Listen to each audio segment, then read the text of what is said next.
Allahumma salli wa sallim ala sayyidina Muhammad wa ala alihi wasallam.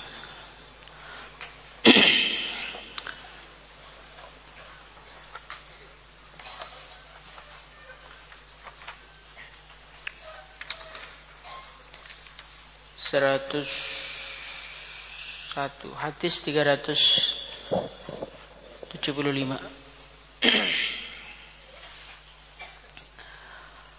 Bismillahirrahmanirrahim.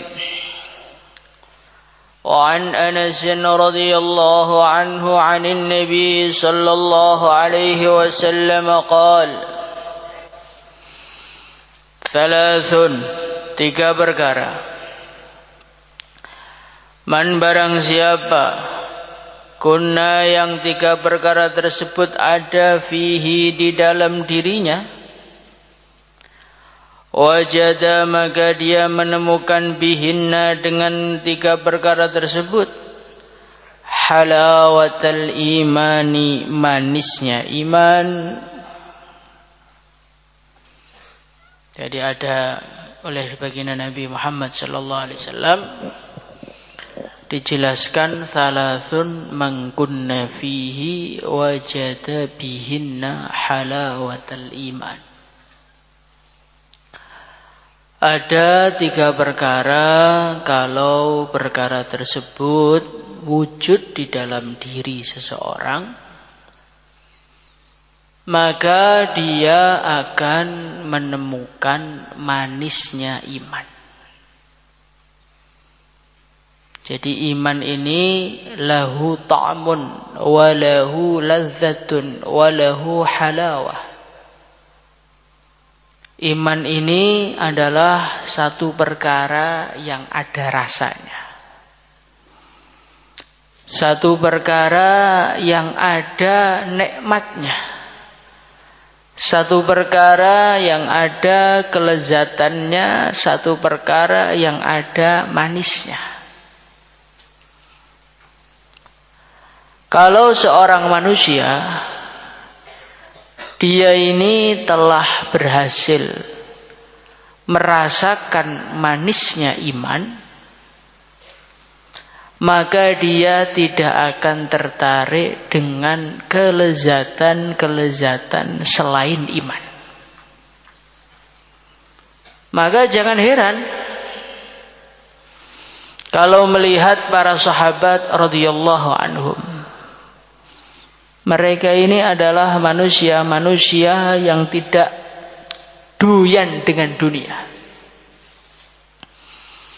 Bahkan tingkatannya mereka itu sampai mentalak dunia dengan talak 3. Sebagaimana yang dikatakan oleh Sayyidina Ali radhiyallahu anhu. Beliau mengatakan, "Ghurri ghairi qad tallaqtuki thalatha." Wahai dunia, tipulah selain aku, karena aku telah menceraikanmu dengan cerai 3. Jadi terkadang di dalam diri kita ini merasa aneh. Dunia enak kayak gini kok gak mau. Maka inilah jawabannya, wajada halawatal iman. Mereka tidak tertarik dengan dunia, dengan manisnya dunia, dengan lezatnya dunia, karena mereka telah menemukan perkara manis yang kelezatannya, kenikmatannya tidak bisa dibandingkan dengan dunia dan segala isinya. Apa itu halawatul iman? Manisnya iman. Perkara itu nama boleh sama, tetapi rasanya berbeda. Jangan kamu bayangkan manisnya iman itu kayak permen manis, beda. Permen manis, kopi manis, kemudian teh manis, kemudian manusia manis. Ini kan kata-katanya sama-sama manisnya kan? Tapi kan setiap dari apa yang berhubungan dengan kata-kata manis itu berbeda-beda. Manisnya permen beda dengan manisnya kopi. Manisnya kopi beda dengan manisnya teh. Manisnya manusia juga beda dengan manisnya kopi. Kayak apa ya, merasakan sendiri. Salasun man kunna fihi wajada bihinna halawatul iman. Ada 3 perkara yang kalau 3 perkara ini wujud, maka manisnya iman itu akan kita rasakan. Nah, orang itu kalau sudah merasakan manisnya iman, dunia ini, kehidupan dunia ini, sepahit apapun tetap terasa manis. Dunia ini beratnya seperti apapun tetap mereka terasa nikmat. Karena apa? Sudah mempunyai manisan berupa iman. Kayak seseorang yang di mulutnya ada gulanya, maka dia minum kopi pun ya, kopi jadi terasa nikmat, padahal kopi itu pahit. Karena dia telah merasakan manisnya. Begitu juga jangan heran dengan orang-orang terdahulu. Mereka menderita kepanasan, kehausan, berjuang, kelaparan, sampai diganjel batu perutnya. Tapi mereka enjoy aja, nggak ada rasa, nggak kuat tuh nggak ada. Karena apa? Wajada halawatul iman. Mereka sudah memiliki formula namanya manisnya iman. Sehingga perkara pahit pun ketika dikasih halawatul iman ya jadi manis semua. Maka jangan aneh para sahabat radhiyallahu anhum ketika mereka ditanya, apa yang paling menyenangkan dalam hidupmu? Saya itu sewenang musim panas, sangat-sangat panas, hari itu saya puasa. Kalau kita kan doa gimana biar puasanya itu pas maghribnya cepat, sahurnya akhir, puasa di pegunungan biar nggak kerasa. Ini namanya manusia-manusia belum dapat manisnya iman ya seperti itu. Ngamal agama itu ngeluh aja. Tapi kalau orang sudah mendapatkan manisnya iman, beratnya mengamalkan agama merupakan satu kenikmatan.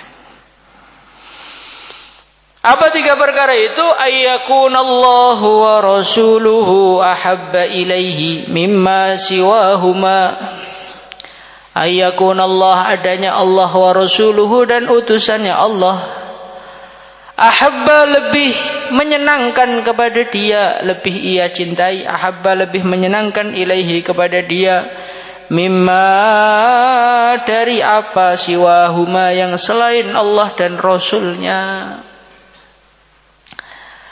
Kuncinya orang itu bisa merasakan manisnya iman, yang pertama kali dia harus mencintai Allah, mencintai baginda Nabi Muhammad sallallahu alaihi wasallam melebihi segala sesuatu.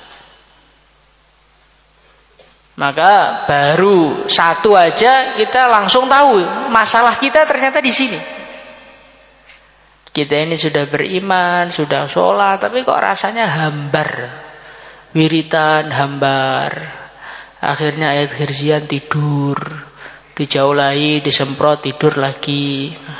Istighosah dekat speaker pun masih angkler.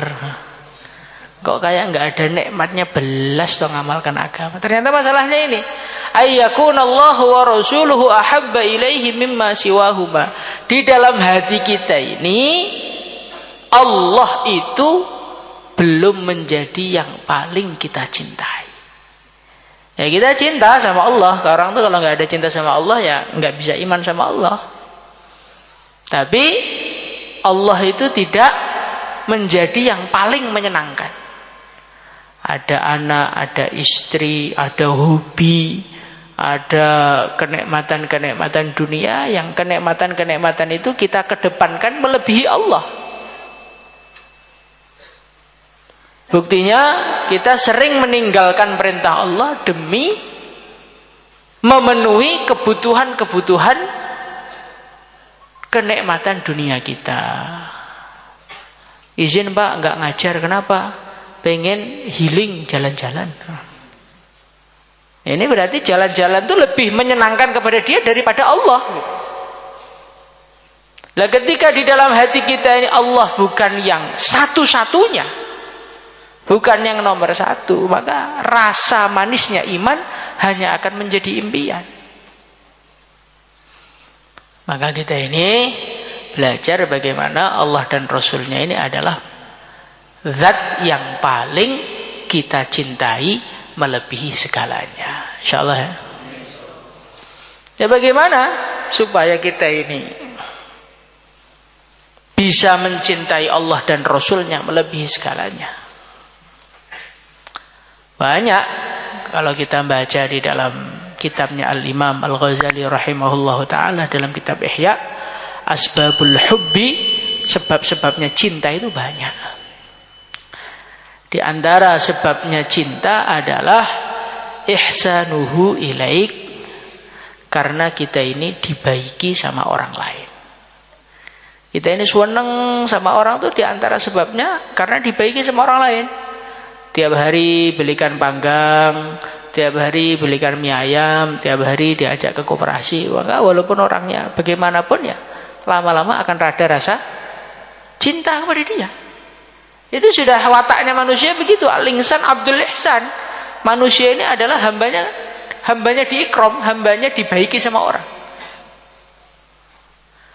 Lah kalau kita ini merenung dengan sebenarnya, maka tidak ada yang berbuat baik kepada kita, yang murni ingin berbuat baik tanpa ingin kembalian apapun, hanya satu. Siapa dia? Yang ngasih makan, yang memuliakan, yang menghidupi, yang merawat tanpa ingin imbal balik sedikit pun kepada zatnya, hanya Allah. Selain Allah Subhanahu wa ta'ala itu, kalau buat baik sama kita, itu sebetulnya bukan buat baik. Itu sebetulnya dia menyerahkan sesuatu demi untuk mendapatkan yang lebih besar. Jadi kalau ada orang buat baik sama kita, sebetulnya kita ini di mata dia seperti ikan. Seperti apa? Kemudian dia tuh ngasih duit, itu umpannya. Di balik umpan itu ada pancingnya. Orang ikram kita, belikan makanan, belikan baju, muharraman, pol-polan. Apakah dia sebaik itu? Tidak. Dia itu mesti menginginkan imbal balik dari kita yang lebih besar daripada apa yang dia serahkan. Itu wataknya manusia begitu. Tidak, Pak, saya ini tulus karena Allah. Lah iya, tulus karena Allah kan berarti ingin mendapatkan imbal balik yang lebih besar dari siapa? Dari Allah. Itu tetap aja cari keuntungan. Yang berbuat baik tanpa cari keuntungan sedikit pun itu hanya Allah. Karena Allah tidak butuh dengan keuntungan dari manusia. Allah Subhanahu wa ta'ala tidak perlu dengan siapa saja. Maka kalau Allah berbuat baik, ya semata-mata ingin buat baik. Kalau manusia itu perlu dengan yang lain, perlu enak, perlu bahagia, perlu kenikmatan, perlu kemuliaan. Maka kalau dia memuliakan, dia menghormati, sebetulnya dia itu masih menginginkan imbal balik yang lebih besar. Andai kata dia tidak menginginkan imbal balik, tentu dia tidak akan melakukan hal itu. Yang berbuat baik, semata-mata berbuat baik tanpa ingin imbal balik, hanya satu, yaitu maka kalau kita melihat seperti itu, yang layak kita cintai juga hanya satu, yaitu. Terus syarat yang kedua, wa ayyuhibbal mar'a, dan dia mencintai seseorang la yuhibbuhu illa lillah. Cintanya dia alasannya cuma satu, lillah, karena Allah. Nah, ini juga masalah lagi nih. Jadi ternyata selama ini kita ini belum bisa merasakan manisnya iman. Ternyata kita ini banyak mencintai manusia, tapi alasannya bukan karena Allah. Mencintai karena cantiknya, mencintai karena wajahnya, mencintai karena perilakunya, mencintai karena nasabnya, mencintai karena pokoknya tidak karena Allah. Lah orang kalau cinta kepada sesuatu karena zatnya, tidak karena Allah, ini cinta seperti ini adalah cinta yang palsu. Cinta yang tidak karena Allah ini adalah cinta yang berujung kepada perpisahan, cinta yang berujung kepada kekecewaan, cinta yang berujung kepada penyesalan. Maka jangan sekali-kali mencintai makhluk alasannya karena makhluk, tapi cintailah makhluk karena Allah. Insyaallah ya. Mencintai karena Allah itu maksudnya gimana? Mencintai seseorang karena di dalam diri orang tersebut ada perkara yang dicintai oleh Allah. Bapaknya kamu mencintai orang alim. Kenapa kamu cinta sama dia? Karena di dalam dirinya ada warisannya baginda Nabi Muhammad SAW. Orang alim itu dicintai Allah, maka aku mencintai dia karena perintah Allah mencintai orang alim. Ini adalah cinta karena Allah. Mencintai seseorang karena di dalam hatinya ada sesuatu yang dicintai Allah. Apa itu? Akhlak yang baik, tutur kata yang lembut. Kenapa kamu cinta sama dia? Karena di dalam diri dia ada sesuatu yang dicintai Allah, yaitu akhlak yang baik. Kita cintai, maka ini namanya cinta karena Allah. Kamu cinta sama dia, kenapa? Karena di dalam dirinya ada perkara yang dicintai oleh Allah. Suka zikir, dan Allah senang sama orang zikir. Saya cinta dia karena di dalam dirinya ada perkara yang dicintai oleh Allah. Inilah namanya cinta karena Allah. Saya cinta sama dia karena di dalam dirinya ada sifat semangat berjuang di jalan Allah. Pantang mundur, pantang loyo, pantang lemah, dan pantang menyerah kepada musuh. Dan ini dicintai oleh Allah. Saya cinta kepada dia karena di dalam dirinya ada perkara yang dicintai oleh. Inilah namanya cinta karena Allah. Kita belajar seperti itu, insyaallah ya. Cintailah manusia bukan karena zatnya, tapi cintailah manusia karena di dalam dirinya ada perkara yang dicintai oleh Allah. Saya cinta sama dia, kenapa? Di dalam dirinya ada iman, dan iman itu dicintai oleh Allah.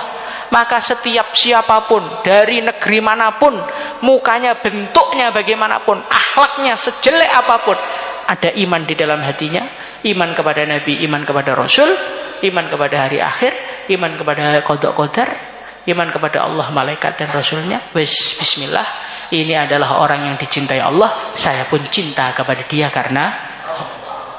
Bagaimana insyaallah ya? Lah cinta karena Allah dengan cinta tidak karena Allah itu ada tandanya. Di dalam syarahnya Hayatus Sahabah itu takliknya Hayatus Sahabah itu dijelaskan tandanya orang itu cinta karena Allah adalah cintanya tidak bertambah karena tambahnya kebaikan dia kepadamu, dan cintamu tidak berkurang karena dia melakukan perkara yang tidak kau sukai. Kamu senang sama gurumu, habis itu gurumu nempelin kamu. Wah, malas pak. Kenapa? Guru saya marahi saya terus. Kalau kita ini cinta kita menurun kepada orang-orang soleh, gara-gara orang soleh marahi kita, gara-gara orang soleh itu menyalahkan kita, maka berarti cintamu selama ini bukan karena Allah. Tandanya orang itu cinta karena Allah itu, dia bagaimanapun kepada kita, cinta kita nggak berubah. Kan dasar kita cinta kepada dia karena di dalam dirinya ada perkara yang dicintai oleh Allah. Maka selagi perkara itu ada, walaupun dia kasar kepada kita, walaupun dia menyakiti kita, walaupun dia menggunjing kita, di dalam hatinya ada iman, Allah senang, ya saya harus tetap senang sama dia. Bagaimana insyaallah ya?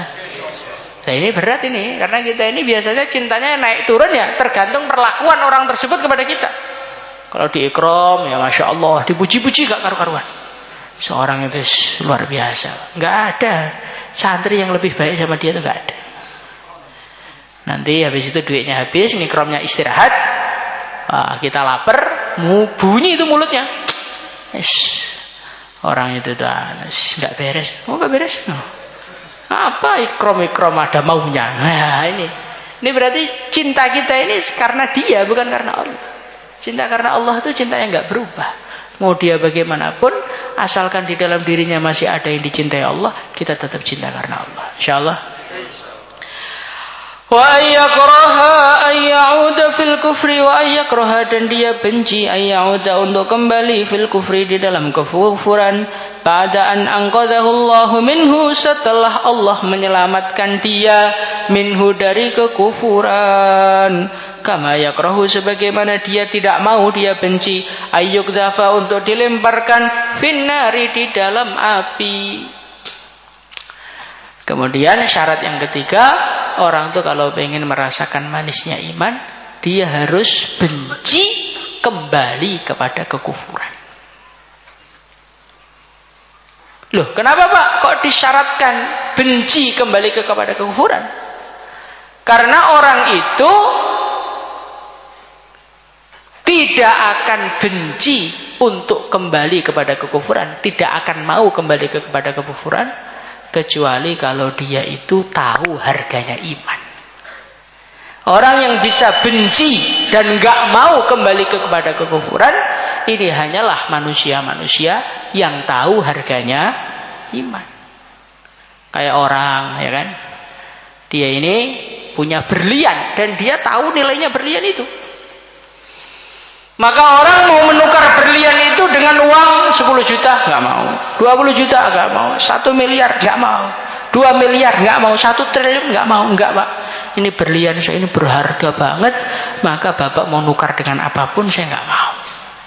Nah, begitu juga. Orang itu akan merasakan manisnya iman kalau dia merasakan betul harganya iman. Oh, iman ini perkara mahal. Sehingga karena dia merasakan iman itu perkara mahal, akhirnya dia benci kepada kekufuran. Saat itulah baru dia bisa merasakan manisnya iman. Tapi kalau orang itu nggak tahu harganya iman, akhirnya dia ini nggak benci pada kekufuran. Perkara-perkara amalannya orang kafir, perkara-perkara yang mendekatkan kepada kekufuran malah dikerjakan. Pakaiannya tiru-tiru orang kafir, lagunya yang disetel lagunya orang kafir, gaya fotonya gaya foto orang kafir, idolanya orang kafir. Maka orang-orang seperti ini tidak akan pernah merasakan manisnya iman. Kenapa nggak pernah merasakan? Karena dia nggak tahu harganya iman. Dianggap iman itu perkara biasa, perkara yang nggak berharga, sehingga dia lebih condong kepada kekufuran dibandingkan kepada iman. Naudzubillah. Maka orang iman itu harus tahu harganya iman. Insyaallah ya. Iman itu perkara mahal, kan? Perkara mahal. Iman ini perkara bisa kita tukarkan dengan surga, bisa kita gunakan untuk jumpa dengan baginda Nabi Muhammad SAW di akhirat, bisa kita gunakan untuk jumpa dengan Allah, bisa menjadikan kita mendapatkan salam dari Allah, salamun qaulam mir rabbir rahim. Untuk siapa? Untuk orang beriman. Nah, orang itu kalau sudah tahu nilainya iman, dipegang betul imannya, nggak akan mau ditukarkan dengan apapun. Ditawari untuk kufur, walaupun dibayar berapa ratus juta, berapa ratus miliar, berapa ratus triliun pun dia tidak akan mau. Enggak, Pak, enggak. Ini iman perkara mahal. Kayak sahabat itu, pilih saya bebaskan dalam keadaan kufur, atau kamu mati saya bunuh tapi kamu mempertahankan iman. Oh, saya lebih milih mati, yang penting iman. Ya, orang seperti inilah orang yang tahu nilainya iman. Orang yang tahu nilainya imanlah orang yang layak merasakan manisnya iman. Kalau orang nggak tahu harganya iman, iman untuk mainan, untuk apa orang seperti ini diberi rasanya iman? Maka 3 perkara ini kita wujudkan, insyaallah ya. Belajar cinta kepada Allah dan Rasulnya melebihi yang lain, belajar mencintai makhluk karena Allah, dan belajar benci kepada kekufuran, belajar merasakan nilainya mahalnya iman. Semoga kita diberi manisnya iman.